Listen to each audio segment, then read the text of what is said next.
Catch us up on the group therapy from last week, and then I have the update for you. Okay, so she wrote to us about this questionnaire that she was sent by a guy that she had matched with on a dating app. She was getting ready to go on a first date, and she thought, is this like too weird? Should I ghost him? Is it cute? Like, help me figure this one out. And it had like questions about what movie from the Marvel franchise was the best, favorite Taylor Swift song, last show she binged, stuff like that. And I thought it was cute, showed effort, and that he really wanted to get to know her. So I'm all like, yes, let's go out on this date. He sounds fun. Yeah, I was going to say, I think we both agreed that, look, why not? Most people did. Now, there are a couple of things that, key points in her original message that people fixated on. One was the fact that she kind of mentioned that one of her friends thought he was cute, one didn't. But not really mentioning herself if she thought he was attractive. Second of all, she was considering ghosting him and just not showing up, which we all thought would just be too mean. Okay, so here's the update.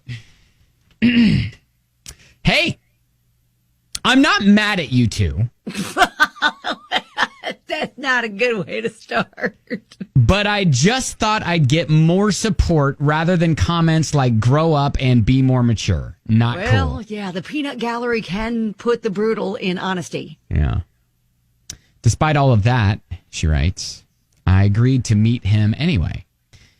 I answered all his weird questions and then told him I was bringing some questions of my own. Uh-oh.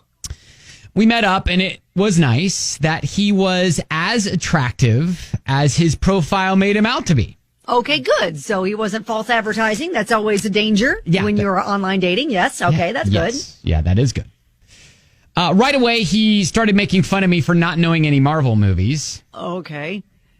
That was weird, but I just brushed it off. Sure. All right. So, I mean, that's good. You know, maybe just a little playful, ribbing, like, whatever. You relate to that, don't you, Ben? You don't know much about the Marvel Universe, and you're a guy. Most guys are expected to know about that stuff, right? Yeah, I don't know any of it. She says, yeah, that was weird, but I brushed it off. Anyway, we start chatting, and I whip out my own questions and start asking him actual important things. Like, what was your favorite childhood memory? Okay, that's pretty deep. Have you ever been in the back of a police car? Also a good question. That is not bad, right?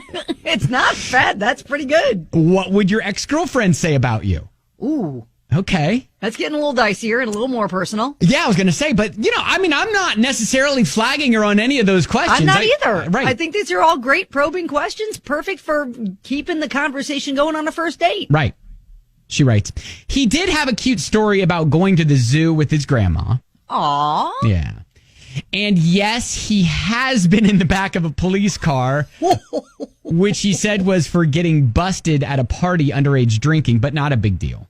All right. A little bit of street cred. I like him so far. I like this. This is going well. This sounds like it's going great. But he didn't answer the ex-girlfriend question. Uh-oh. Which was a big red flag for me. I playfully pressed him on it, and he got really awkward and excused himself to the restroom. Uh-oh. And then he left. Oh my gosh, he just disappeared? He bolted. She said, I was sitting there like a fool for 15 minutes while I waited for him to come back from the restroom, and he never did. Oh my gosh. So that was a bust. Why would he bail on me after asking about his ex?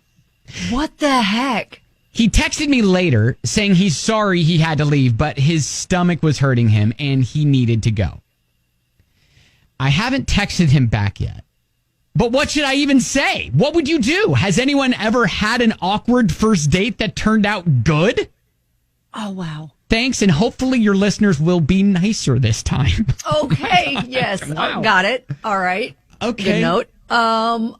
Why didn't he text her immediately if that was the case? Well, she said later, so I don't know if that was maybe like later that night. No, but he should have literally texted her from the bathroom and said, bathroom. I'm not going to be able to continue with this date. So very sorry. I'm embarrassed. I hope we can see each other again, but I gotta go. Yeah, if that was actually true. Yeah. Right. I think that Because I, in my brain, could imagine a scenario where, if you're just running to the restroom and something happens where you're like, oh, I can't go back. I'm on a first date. I can't go back out there. Yes, but you don't just leave her there not telling her you're not coming back. So hang on a second. Are we 180ing? A little. We were kind of on this guy's side thinking he was great, cute, all that fun stuff. And now we're like, hey, this was going great, but he ghosted her. I know. And I don't understand. How'd we get here? How'd we get here? Carrie says, I wouldn't text him back. That was so weird. Yeah, that is weird. If he would have been completely honest, like literally just stop back at the table and just be like, listen, right. I just got like 16 ways of sick, so I'm going to have to leave. I am so very sorry, but I really like you and I want to try this again sometime. And she's like, what's that smell? Have a take two. Stop. Oh, That's man. what if he needed to tell her right then and there, the fact that he disappeared on her. Yeah, that's no good. No, that's weird. And then the whole avoidance of answering the ex question was I think kind of weird too. So I don't know if see, that's what almost makes me think he wasn't being truthful in the whole I had stomach issues. And if he didn't want to talk about the ex on the first date, because a lot of people have said, hey, don't bring up exes or previous relationships on a first date. That's a no-no. Right. So maybe he could have just said, you know what? That's a further down the line conversation. All right. So, yeah, I think we're saying maybe you just... Let it go. Maybe at this point you just say, "Hey, thanks for the evening. Sorry you felt sick. No need to call me back." I don't know. Yeah. Maybe. But I'd be interested. Like she brings up a question. I want to know: has anyone ever had such an awkward first date that you're like, there is no recovering from it? But it did. And then you get married. Yes, but it did. Well, maybe you didn't get married, but it's like, but it did. Happily ever after so far. Right, exactly. I'd love to hear those. 502-571-9970.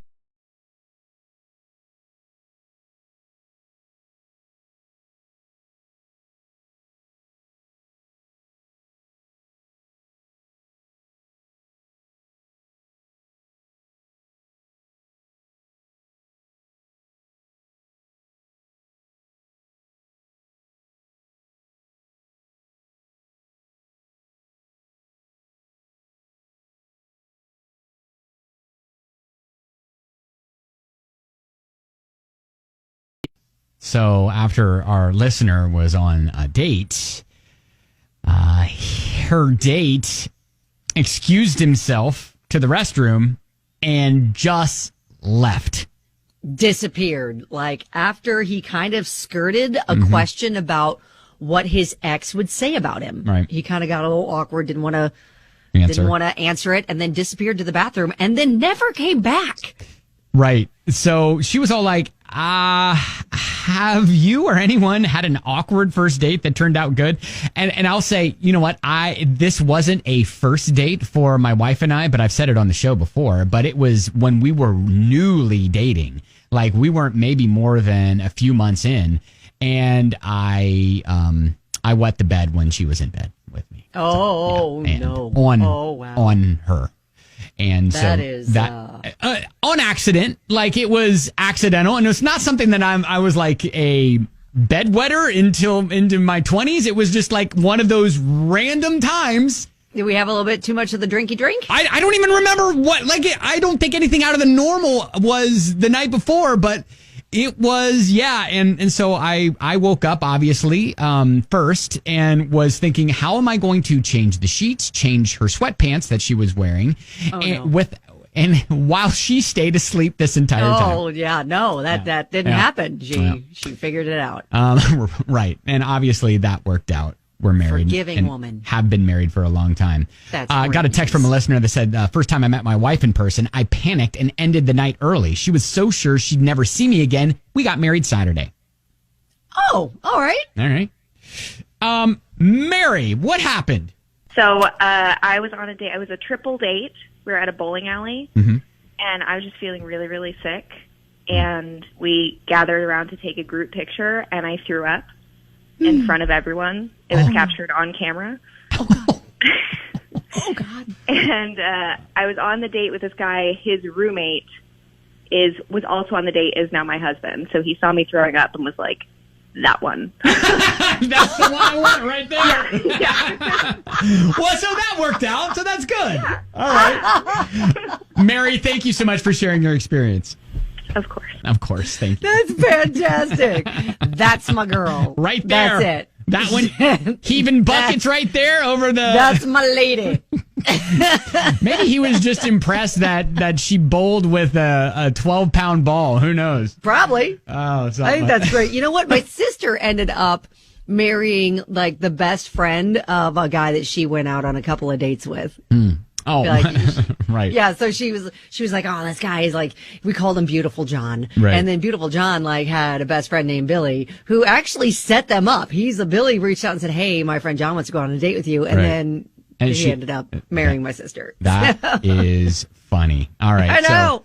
So there she didn't puke. So hopefully to our listener, there you go. There's a few examples of first dates that were awful that turned out to be pretty good. But in your case, we think you don't get back in touch with this guy. Yeah, maybe we let this one go. Yep.